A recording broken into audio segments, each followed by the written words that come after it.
rapat Dewan Gubernur Bank Indonesia pada tanggal 19 dan 20 April 2021 memutuskan untuk mempertahankan BI 7-day reverse repo rate sebesar 3,5% dan juga mempertahankan suku bunga deposit facility sebesar 2,75% dan suku bunga lending facility tetap sebesar 4,25%. Keputusan ini sejalan dengan perlunya menjaga stabilitas nilai tukar rupiah dari dampak masih tingginya ketidakpastian pasar keuangan global, meskipun perakiraan inflasi tetap rendah.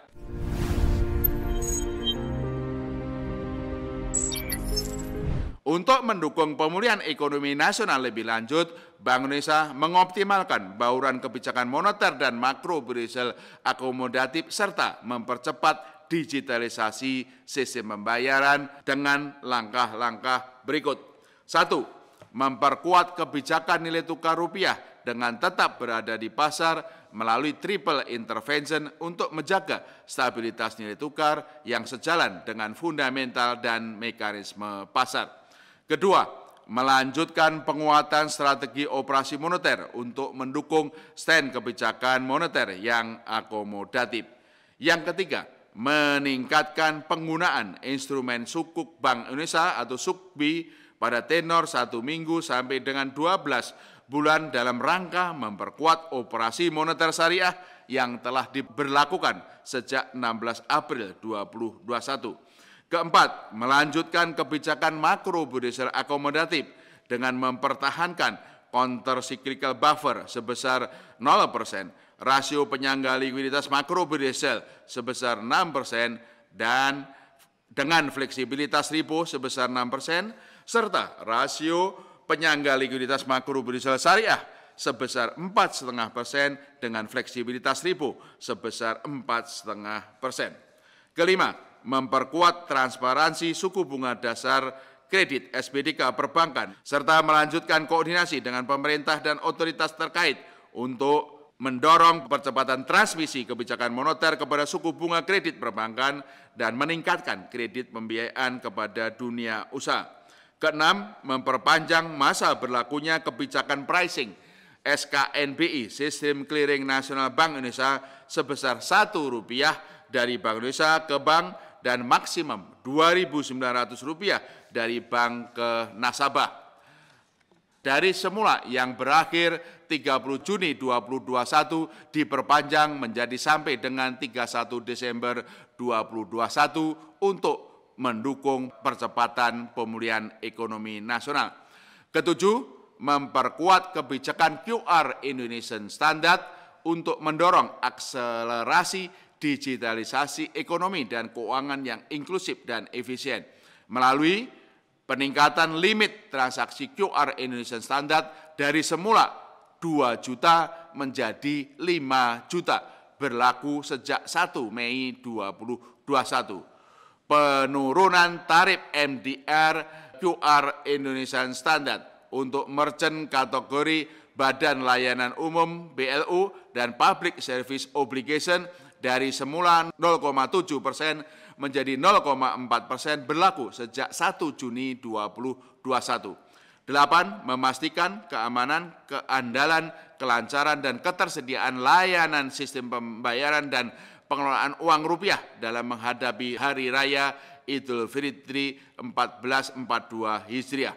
9. Memfasilitasi penyelenggaraan promosi perdagangan dan investasi serta sosialisasi penggunaan local currency settlement bekerjasama dengan instansi terkait.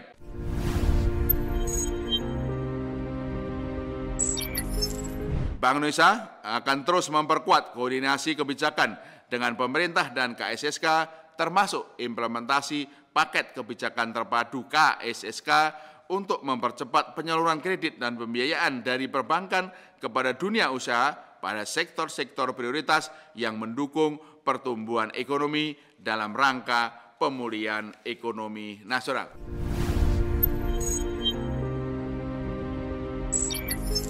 Perekonomian global diperkirakan tumbuh lebih tinggi dari perakiraan sebelumnya dengan proses pemulihan global yang semakin tidak merata antar negara. Perkembangan tersebut terutama didorong oleh perbaikan ekonomi Amerika Serikat dan Tiongkok yang berlangsung lebih cepat dibandingkan dengan negara lainnya.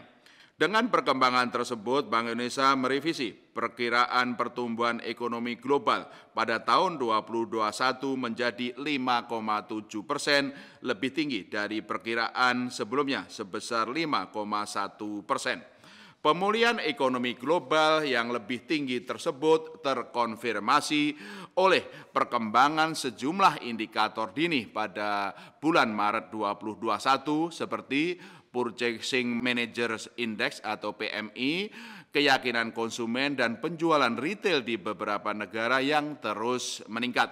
Sementara itu, ketidakpastian pasar keuangan dan volatilitas yield US Treasury masih berlangsung, seiring dengan lebih baiknya perbaikan ekonomi di Amerika Serikat dan persepsi pasar terhadap arah kebijakan Bank Sentral Amerika, The Fed.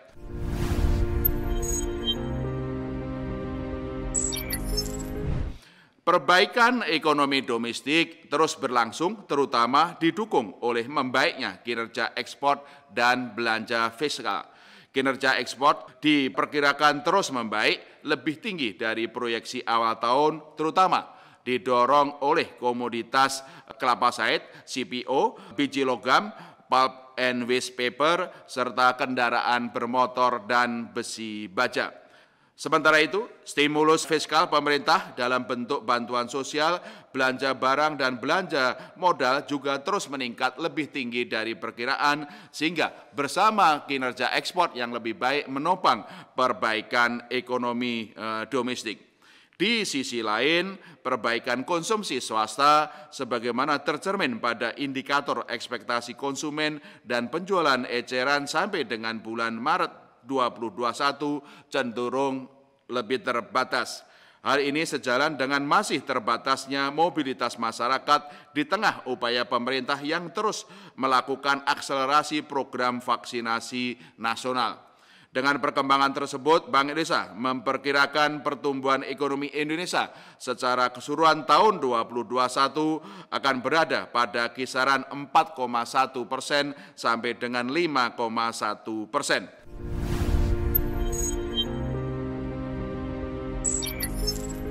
Di sisi eksternal, neraca pembayaran Indonesia diperkirakan tetap baik sehingga mendukung ketahanan sektor eksternal.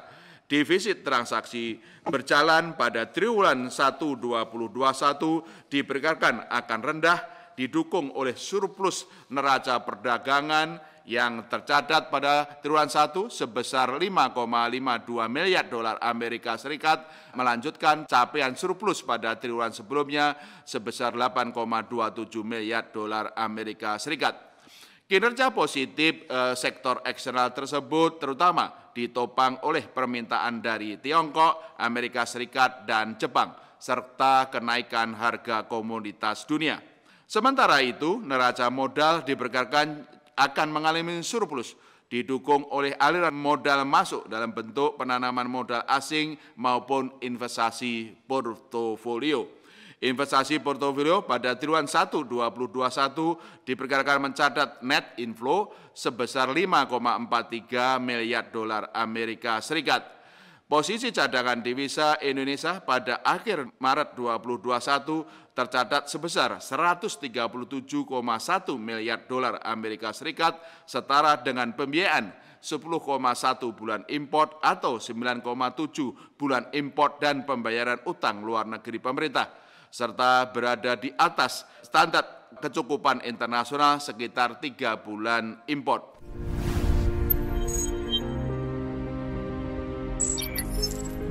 Dengan langkah-langkah stabilisasi Bank Indonesia, pergerakan nilai tukar rupiah relatif terjaga di tengah ketidakpastian global yang masih tinggi.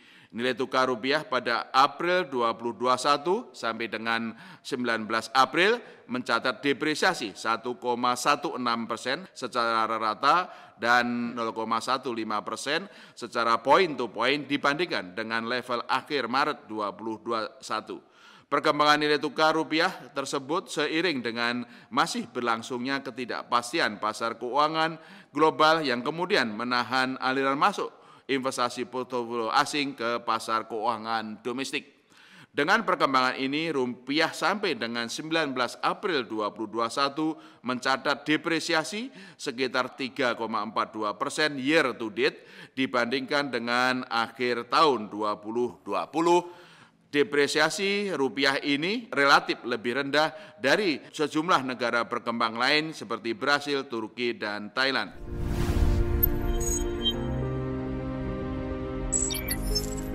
Inflasi tetap rendah sejalan permintaan yang belum kuat dan pasokan yang memadai. Inflasi indeks harga konsumen pada Maret 2021 tercatat sebesar 0,08% month-to-month atau 1,37% year on year. Inflasi inti tetap rendah sejalan dengan pengaruh permintaan domestik yang belum kuat, stabilitas nilai tukar yang terjaga, dan konsistensi kebijakan Bank Indonesia dalam mengarahkan ekspektasi inflasi pada kisaran target.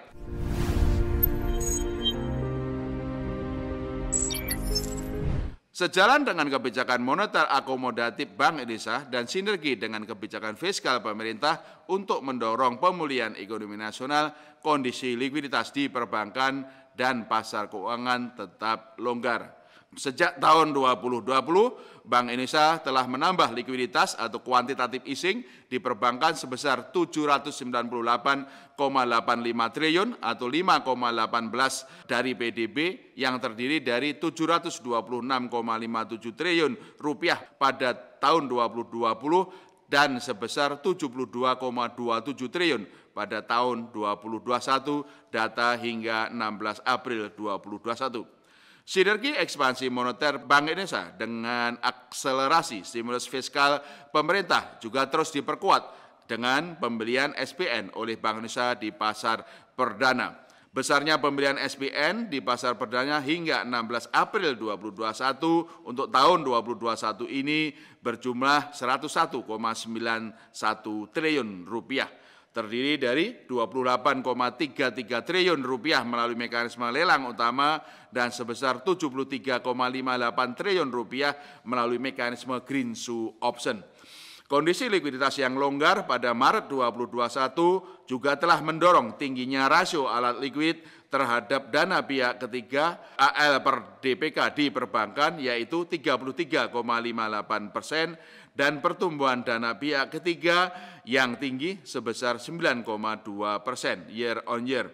Dari besaran moneter, pertumbuhan besaran moneter M1 dan M2 pada Maret 2021 tetap terjaga yaitu sebesar masing-masing 10,8% year on year dan 6,9% year on year.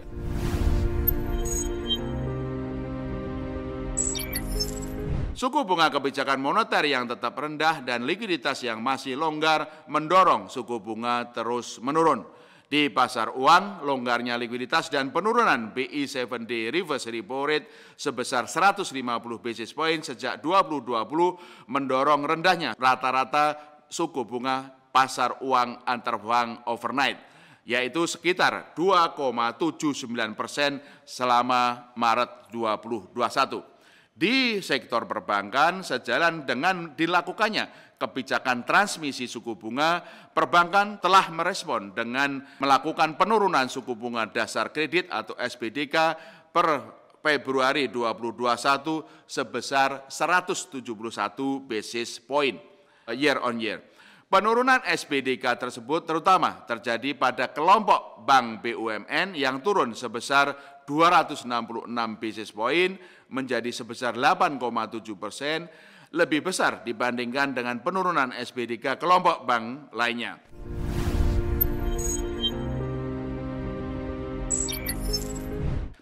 Di stabilitas sistem keuangan, ketahanan sistem keuangan tetap terjaga meskipun fungsi intermediasi perbankan masih perlu didorong.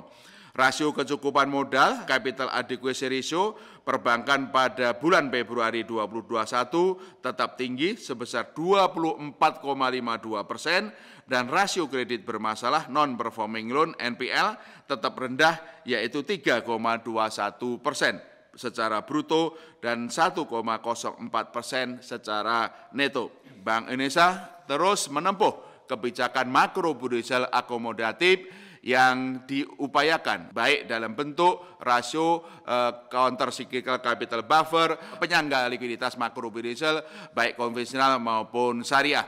Bank Indonesia juga terus memperkuat transparansi SPDK perbankan serta melanjutkan koordinasi dengan pemerintah dan otoritas terkait untuk mendorong percepatan transmisi kebijakan moneter kepada suku bunga kredit perbankan dan meningkatkan kredit dan pembiayaan kepada dunia usaha.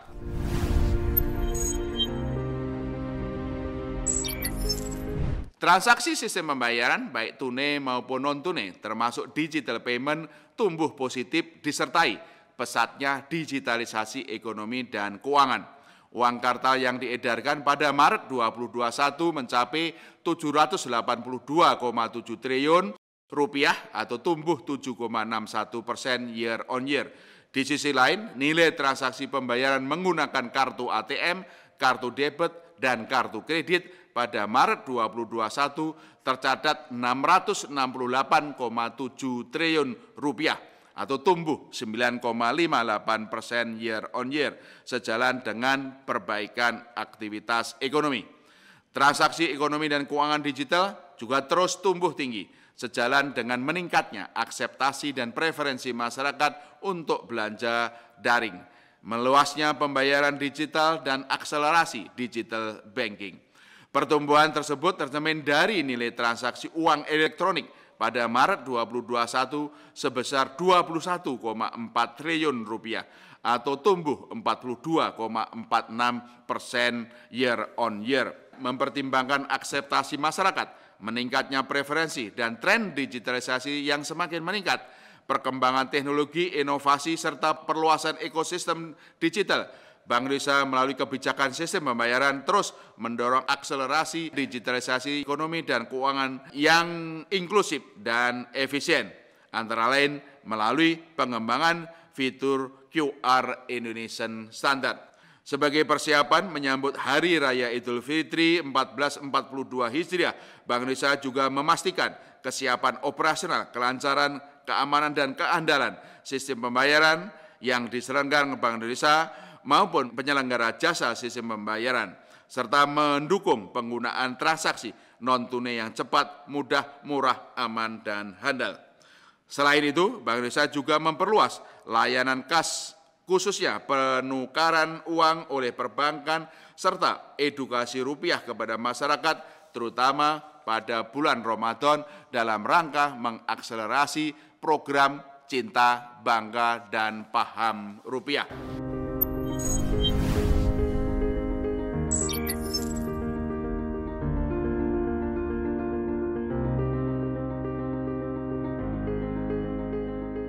Untuk penurunan suku bunga tadi kan kami sampaikan, ya, suku bunga BI sudah turun 1,5% atau 150 basis point dari sejak COVID tahun lalu. Sekarang yang terendah BI rate-nya adalah 3,5%, terendah di sepanjang sejarah. Kami juga pantau bahwa suku bunga perbankan yang berkaitan dengan dana itu juga turun. Permasalahannya adalah bagaimana menurunkan suku bunga kredit perbankan. Oleh karena itu, kebijakan transparansi suku bunga adalah diarahkan untuk mendorong dan mempercepat penurunan suku bunga perbankan itu. Dan transparansi ini ajakan Bank Indonesia, Kementerian Keuangan, OJK, dan kita semua kepada perbankan juga telah disambut oleh perbankan.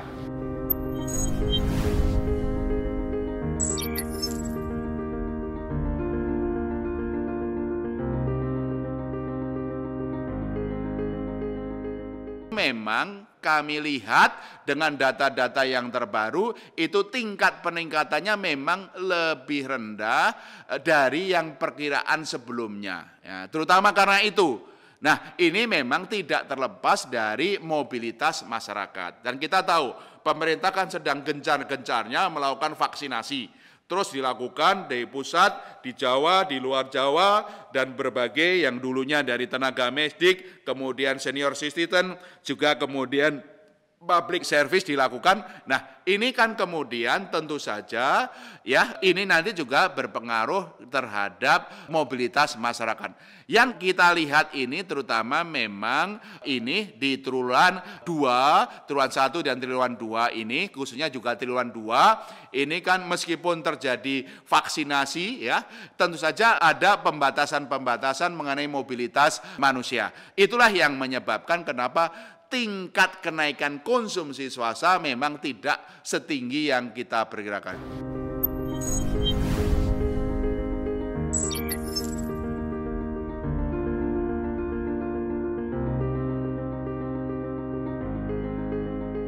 Memang ada meningkatnya ketidakpastian di pasar keuangan global karena bagaimana persepsi pelaku pasar terhadap arah kebijakan The Fed. Sementara pelaku pasar menganggap bahwa Fed akan melakukan tapering tahun ini. Oleh karena itu, kenapa Fed terus-terus menegaskan bahwa Fed tidak akan melakukan tapering tahun ini ya. Itulah kenapa yang menyebabkan kenapa US Treasury note yang semula pernah 1,8 bahkan yang memprediksi 2% sekarang turun menjadi 1,6%-an lah. Nah, dampaknya terhadap kita tentu saja ini kalau suku bunga global itu meningkat tentu saja diperlukan penyesuaian di dalam negeri. Penyesuaian terhadap suku bunga atau yield-nya SBN pemerintah juga implikasinya terhadap nilai tukar rupiah. Tapi penyesuaian-penyesuaian ini kami koordinasikan dengan Kementerian Keuangan agar dilakukan secara normal dan secara smooth. Oleh karena itu kenapa penyesuaian ini kemudian terjadi secara cukup baik. Itulah yang menyebabkan kenapa yield SBN juga mengalami peningkatan dan juga rupiah mengalami tekanan beberapa waktu inilah seperti itu.